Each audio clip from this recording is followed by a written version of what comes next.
السلام علیکم، کیسے ہیں آپ سب؟ Welcome to TRHP food. آج ہم بنائیں گے جامن کی جیم اور مزے کی بنے گی۔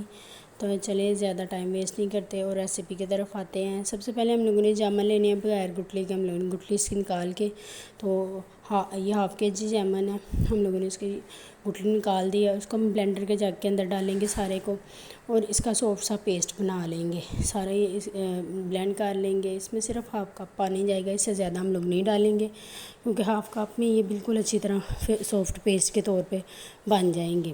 تو ہم لوگوں نے اس کے اندر ½ کپ پانی ڈالنا ہے، اس کا سافٹ سا پیسٹ بنا لینا بلینڈ کر کے۔ ½ کپ پانی صرف اس لیے جائے گا تاکہ یہ اچھا سا سافٹ سا پیسٹ بن جائے۔ ½ کپ ہم اس کے پانی اندر ڈال کے تو اس کا سافٹ سا پیسٹ بنا لیں گے۔ اس کے بعد اس پیسٹ کو ہم لوگوں نے اس کڑھائی کے اندر ڈالنا ہے، جس کڑھائی کے اندر ہم لوگوں نے اس کو آگے مزید کوک کرنا ہے۔ تو سارا اچھی طرح جگ ہم لوگ کلین کر لیں گے، جو پلپ ہم نے بنایا ہے وہ سارا اس کے اندر ڈال لیں گے، چمچ کی مدد سے اس کے اندر سے نکالیں گے۔ اس کے بعد ہم لوگ اس کے اندر ڈالیں گے 3 سے 4 ٹیبل اسپون بھر کے گلوکوز۔ یہ آپ کو پنسار کی دکان سے آرام سے مل جائے گا۔ گلوکوز ہم لوگ ڈال کے ہم لوگ اس کو اچھی طرح مکس کریں گے۔ گلوکوز ڈال کے ہم لوگ اس کو اچھی طرح مکس کریں گے۔ آپ کے سامنے دیکھیں جیسے جیسے میں اس کو مکس کروں گی اس کا سافٹ سا پیسٹ بن جائے گا۔ تو وہ پیسٹ ہمیں چاہیے۔ ابھی تک میں نے اس کو چولہے پہ نہیں رکھا۔ جب یہ گلوکوز ہم لوگ اس کے اندر اچھی طرح مکس کر لیں گے، پھر میں اس کو چولہے پہ رکھوں گی۔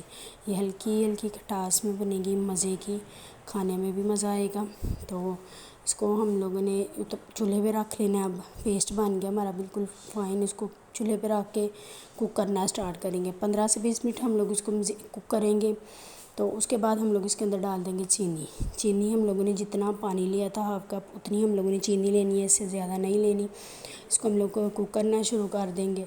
تو 2 سے 3 منٹ کوک کرنے کے بعد اس کی کنڈیشن کچھ اس طرح ہو جائے گی، یہ تھوڑا تھوڑا تھک ہونا شروع ہو جائے گا۔ اس ٹائم پہ ہم لوگ اس کے اندر ڈالیں گے لیمن کا جوس۔ لیمن کا جوس ڈال کے ہم لوگوں نے اس کو اچھی طرح مکس کرنا ہے، اور مزید 10 منٹ ہم لوگ اس کو کوک کریں گے۔ تو ادھر ہم لوگوں نے ایک پلیٹ میں ایک ڈراپ ڈال کے دیکھنا ہے کہ یہ کوک ہوئی ہے کہ نہیں۔ اس کو 2 منٹ ہم لوگ چھوڑیں گے ٹھنڈا ہونے کے لیے۔ جیسے یہ ٹھنڈا ہو جائے گا پلیٹ کو تھوڑا سا ٹیڑھا کریں گے، اگر یہ اپنی جگہ پہ رہے تو ٹھیک ہے، نہیں تو پھر یہ کوک نہیں ہوا۔ اب یہ اس کو ہم لوگ مزید 2 سے 3 منٹ کوک کریں گے، اور اس کے بعد چولہا بند کر دیں گے۔ ٹھنڈا کرنے کے بعد اس طرح ہم لوگ ایک ایئر ٹائٹ کنٹینر لے لیں گے، صاف کلین، اس کے اندر پانی نہ ہو، اس کے اندر ڈال کے تو ہم لوگ اس کو 1 ماہ تک یوز کر سکتے ہیں۔ یوز کرنے سے پہلے ہم لوگوں نے جو چمچ لینا ہے اس کو گیلا نہیں ہونا چاہیے، وہ ہم لوگ صاف چمچ اس کے اندر ڈالیں گے تو یہ ٹھیک رہے گی۔ اگر آپ ادھر تک آ ہی چکے ہیں تو پلیز چینل کو سبسکرائب کرتے جائے گا، کمنٹس میں بتائیے گا کہ آپ کو میری ویڈیو پسند آ رہی ہے کہ نہیں۔ تو اس کے بعد دیکھیں آپ کے سامنے بالکل تیار ہے۔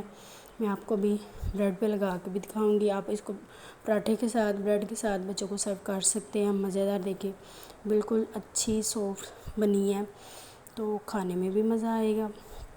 تو بچوں کو جیم بریڈ پہ لگا کے دیں، پراٹھا بنا کے اس کے اوپر لگا کے دیں، اور پورا 1 ماہ تک ہم لوگ اس کو استعمال کر سکتے ہیں۔ تو ویڈیو اگر آپ کو پسند آئی ہو تو پلیز ویڈیو کو لائک لازمی کریے گا، اور چینل کو سبسکرائب کرتے ہوئے جائیے گا۔ تو ویڈیو دیکھنے کے لیے بہت بہت شکریہ۔ میں آپ کو کٹ کر کے دکھاؤں گی کہ دیکھیں یہ میں نے بریڈ کے اوپر جیم لگا کے آپ کو میں کٹ کر کے دکھاؤں گی۔ دیکھیں کتنی اچھی لک آئی ہوئی ہے، بازار سے بھی اچھی مزے کی بنے گی، کوئی اس کے اندر کیمیکل نہیں، کچھ بھی نہیں۔ دیکھیں